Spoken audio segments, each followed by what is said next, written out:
ఓం శ్రీ మాత్రే నమః. అందరికీ నమస్తే అండి. అందరూ కూడా అమ్మవారి అనుగ్రహంతో అష్టేశ్వర ఆరోగ్యాలతో సిరి సంపదలతో అందరూ బాగుండాలని మనసారా భగవాన్ ప్రార్థిస్తూ ఉన్నాను. ఈ రోజున మనం వినబోయే విషయం ఏంటంటే శ్రీ శివ మహాపురాణంలోని మొదటి అధ్యాయం గురించి అయితే విందాము. విద్యేశ్వర సంహిత యందు ముని ప్రశ్న వర్ణనము. విద్యేశ్వర సంహిత అన్నమాట. ముని ప్రశ్న వర్ణనము గురించి అయితే విందాము. ముందుగా వినాయకునికి నమస్కారము, శ్రీ గురువులకు నమస్కారము, శ్రీ సరస్వతికి నమస్కారము. ఇప్పుడు శివ మహాపురాణమునందు మొదటి అది యోగ విద్యేశ్వర సంహిత ఆరంభించబడుతూ ఉన్నది. శంకరుడు ఆదిలో అంతములో మధ్య యందు కూడా మంగళ స్వరూపుడు. ఆయనతో సమమైన తత్వము ఎక్కడనూ లేదు. ఆయనకు జనన మరణములు లేవు. జగ సృష్టి స్థితి లయ తిరోధాన అనుగ్రహములనే 5 కర్మలను ఆయన సునాయాసనంగా చేయును. ఆయన 5 ముఖములు గలవాడు. అట్టి సర్వశ్రేష్ఠుడగు జగదీశుడైన అంబికాపతిని మనసులో ధ్యానించెదను. వ్యాసుడిట్లు పలికెను.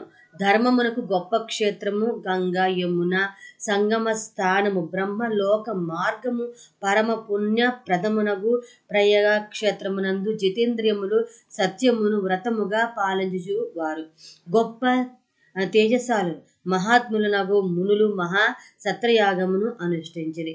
వ్యాసుని శిష్యుడు పురాణవేత్తలలో శ్రేష్ఠుడు ఆగు సోత మహాముని అచ్చట సత్రయాగము జరుగుచున్నదని విని చూచుటకు విచ్చేసెను. సూత మహర్షి వచ్చుచుండగా చూచిన మునులు చాలా సంతోషించి మిక్కిలి ప్రసన్నమగు మనస్సుతో శాస్త్రోక్త విధిగా ఆయనను పూజించిన తర్వాత ఆ మహాత్ములకు ఋషులు వినయంతో దోషులు మ్రొక్కి మిక్కిలి ప్రసన్నమగు మనస్సుతో ఆయన స్తుతించి ఇట్లనిది. ఓ మహర్షణ, నీవు సర్వజ్ఞుడవు, నీ భాగ్యము గొప్పది అగుటచే వ్యాస మహర్షి వద్ద నుండి పురాణ విద్యను సంపూర్ణంగా పొందియుంటివి. అందువలనే గొప్ప విలువైన రత్నములకు సముద్రము ఆకారమైనట్లు విస్మయమును కలిగించు గాథలకు నీవు నిధివి అయితివి. సూతుని పురాణ గాథలను విన్న సూతులకు గగుర్పాటు కలిగినది. కాన ఆయనకు రోమహర్షుడు అను పేరు కలిగెను. జరిగినది గాని జరగబోయేది గాని నీకు తెలియని వృత్తాంతము లేక వస్తువు ముల్లోకములలో ఏదియూ లేదు. నీవు నా భాగ్య వశమున యాగమును చూచుటకు ఇచ్చుటకు విచ్చేసితివి. మాకు ఏదో ఒక శ్రేయస్సును కలిగించకుండా నీవు వృధాగా మరలిపోరాదు.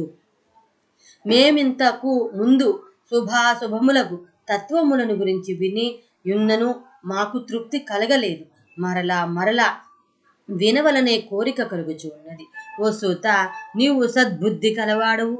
మేమిప్పుడు వినగలిగినది ఒక్కటే కలదు. అది రహస్యమే కావచ్చును. అయినను నీకు మా యందు అనుగ్రహమున్నచో దానిని మాకు చెప్పుము. భయంకరమగు కలియుగము రాగానే మానవులు అందరూ పుణ్య దూరులగుదురు. వారు దురాచారములందు ప్రీతి గలవారు, సత్యవాక్యమునందు శ్రద్ధ లేనివారు, ఎల్లవేళలా ఇతరులను నిందించువారు, ఇతరుల ధనమును ఆశపడువారు, పరస్త్రీలయందు లగ్నమైన మనసు కలవారు, ఇతరులను హింసించుటయే ప్రధాన వృత్తిగా పెట్టుకున్నవారు, ఇతరులను హింసించుడే ప్రధాన కృత్యుత్యముగా గలువారు అగుదురు. మానవులు దేహమే ఆత్మీయను మూర్ఖ దృష్టి కలవారై నాస్తికులు అగుదురు. పశువుల వలె బుద్ధిహీనులై తల్లిదండ్రులను ద్వేషించి స్త్రీలను భోగ సాధనములుగా భావించువారై కామమునకు బానిసలగుదురు.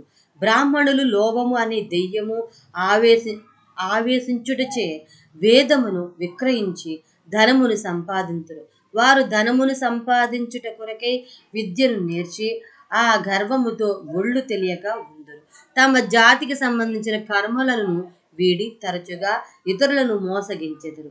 3 కాలముయందు సంధ్యావందనమును ఆచరించరు. వారిలో బ్రహ్మ జ్ఞానము శూన్యము. వారికి దయాగుణము ఉండదు. తాము పండితులమను అహంకారమును కలిగి యుందురు. వారి యందు శీలము వ్రతము లోపించును. వ్యవసాయమును చేయుట ఎందు ప్రీతి కలిగి క్రూరమగు స్వభావము దుష్ట బుద్ధి కలిగి ఉందరు. అదేవిధంగా క్షత్రియులు యందు స్వధర్మమును వీడనాడే స్వభావమును కలిగి ఉందరు. దుష్టుల సహవాసముతో పాపములను ఆచరించెదరు. వ్యభిచారమునందు నిమగ్నులగుదురు. శౌర్యము లేనివారే యుద్ధమునందు అభిరుచిని కోల్పోయి పారిపోవుటయందు ప్రీతి కలిగి ఉందరు.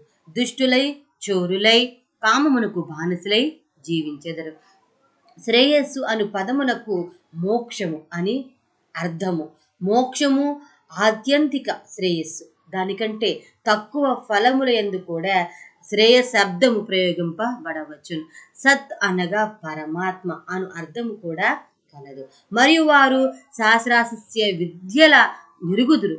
గోవులను బ్రాహ్మణులను రక్షించే ధర్మమును విడిచెదరు. శరణుదొచ్చిన వారిని రక్షించరు.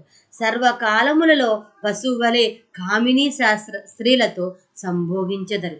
ప్రజలను రక్షించుట అనే గొప్ప ధర్మమును పాటించరు.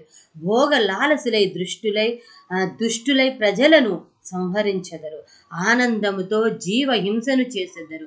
వైశ్యులు సంస్కారములు లేనివారై స్వధర్మమును వీడు స్వభావమును కలిగి ఉందరు. వారు తప్పుదారిలో నడిచెదరు. తూకములో మోసము చేసి ధనమును సంపాదించుటలో ప్రీతిని కలిగి ఉందరు. దుర్బుద్ధులకు వీరికి గురువుల యందు దేవతల యందు బ్రాహ్మణుల యందు భక్తి ఉండదు. వారిలో చాలా మంది లోభులై పిడికిలి బిగించుకొని బ్రాహ్మణులకు భోజనము పెట్టరు. వైశ్యుల చుట్టూ తిరుగు విటులై మలిన హృదయము గలదగురు. లోభము చేతను అజ్ఞానము చేతను చెడిన బుద్ధి గలవారే నూతులు త్రవ్వించుట, చెట్లను పాతించుట మొదలగు పుణ్యకార్యములను త్యజించెదరు. అదేవిధంగా శూద్రులు కొందరు బ్రాహ్మణుల ఆచారముల్లో శ్రద్ధను చూపెదరు. మూఢులగు వారు ప్రవేశించే వేషములను ధరించి స్వధర్మమును వీడు స్వభావమును కలిగి ఉందరు. వారు కుటిలురై ధర్మ విరుద్ధమగు ఆలోచన సరళి కలిగి బ్రాహ్మణులను దూషించరు. వారిలో ధనవంతులు తప్పు పనులను చేసెదరు. విద్యావంతులు వాద వివాదముల్లో పాల్గొనుచుందరు. వారు విలువైన అలంకారములను ధరించువారే తాము చేసే ధర్మ కార్యములకు విరివిగా ప్రచారమును ఇచ్చెదరు. వారిలో దానశీలము గలవారు చాలా గర్వితులయుందురు. బ్రాహ్మణులను తమ సేవకులను తమను తాము ప్రభువులు అగను భావింతురు. వారు మూఢులై స్వధర్మమును వీడి క్రూరమగు మనస్సు కలిగిందురు మరియు సర్వదా అహంకారము కలిగిందురు. ఈ తీరున 4 వర్ణముల వారు స్వధర్మమును వీడి ఉందురు. స్త్రీలలో అధికులు పతితులు అగుదురు. భర్తను అవమానము చేసెదరు. మామకు ద్రోహము తలపెట్టెదరు. భయమును వీడి దుష్టమగు ఆహారమును స్వీకరించెదరు. చెడు ఆహాభావములను ప్రదర్శించెదరు. శీలమును వీడి కామదాహము గలవారే నిత్యము పరపురుషులతో భోగించెదరు. తమ భర్త యందు అనురాగము లేక యుందురు. కొడుకులు తల్లిదండ్రులు యందు భక్తి లేని వారే దుష్ట బుద్ధి కలిగి చెడు చదువులు చదివెదరు. వారి దేహములు సర్వదా రోగములతో నిండి ఉండును. ఓ సూత, వినాశనము చెందిన బుద్ధి కలిగి స్వధర్మమును వీడే స్వభావము గల వారికి ఈ లోకంలో మరియు పరలోకంలో ఏమి గతి పట్టును? మాకు ఈ విషయమై మనసులో చింత నిత్యము కలుగుచూ ఉన్నది. పరోపకారముతో సమానమైన మహాధర్మము లేదు కదా. వీరికి శీఘ్రముగా పాపములు తొలగిపోయే తేలిక ఉపాయమేది?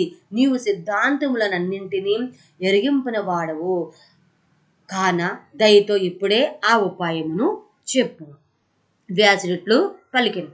పవిత్రమగు అంతఃకరము గల ఆ మునుల ఆ పలుకులు విని సూతుడు మనసులో శంకరుని స్మరించి ఆ మునులతో ఇట్లనే.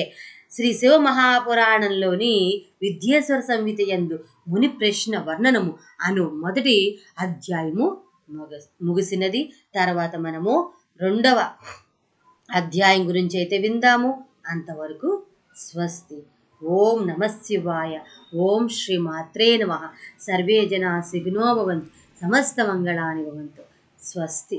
ఆ పరమశివుని అనుగ్రహము అందరిపైన ఉండాలని కోరుకుంటున్నాను. స్వస్తి.